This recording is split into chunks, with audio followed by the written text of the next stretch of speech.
निशा रसोई से गर्म गर्म खाना लेकर बाहर आती है। वो प्यार से थाली अपने ससुर जी की तरफ बढ़ाते हुए कहती है, लो पापा जी खाना खा लो। फिर सामने सोफे पर बैठी अपनी सास की तरफ देखते हुए धीमी आवाज में कहती है, माँ जी बच्चों की छुट्टियाँ पड़ गई हैं।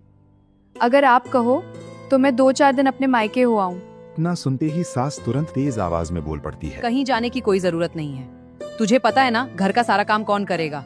अब मुझसे इतना काम नहीं होता। सास की बात सुनते ही निशा का चेहरा उतर जाता है। उसकी आंखें भर आती हैं। वो चुपचाप मुड़कर वापस रसोई की तरफ जाने लगती है। तभी पीछे से ससुर जी की आवाज आती है, रुक बेटा निशा। निशा वहीं ठहर जाती है। ससुर जी इस बार अपनी पत्नी की तरफ देखकर गंभीर आवाज में कहते हैं, कविता एक बात बताओ, जब ये बहू इस घर में नहीं आई थी तब भी तो घर का सारा काम हो जाता था ना। सास चुप होकर उनका चेहरा देखने लगती है। ससुर जी आगे कहते हैं, किसका मन नहीं करता अपने माँ बाप से मिलने का। यही तो दिन होते हैं छुट्टियों के, जब बेटियां अपने मायके जा पाती हैं, वरना पूरा साल तो यहीं रहकर सबकी सेवा करती हैं। निशा की आंखों से आंसू बहने लगते हैं। शायद पहली बार किसी ने उसके दिल की बात समझी थी। ससुर जी फिर प्यार से कहते हैं, माँ बाप के रहते ही मायके जाया जाता है, बाद में तो भाई भाभी भी कब कब बुलाते हैं। जब बुलाएं तब चले जाओ, वरना लड़की अपने ही घर में रह जाती है। फिर वो निशा की तरफ देखकर मुस्कुराते हुए कहते हैं, जा बेटा हो आ अपने मायके, थोड़ा समय अपने माँ बाप के साथ भी बिता कर आ।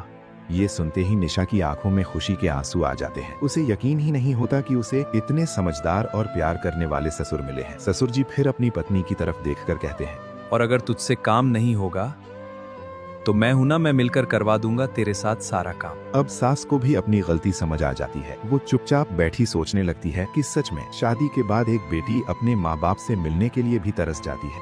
अब आप ही बताइए, क्या ससुर जी ने सही समझाया या फिर सास की बात सही थी कि बहू के बिना घर का काम कौन करेगा? अपनी राय हमें कमेंट में जरूर बताइए और रोज ऐसी दिल छू लेने वाली कहानियाँ देखने के लिए हमें फॉलो जरूर करें।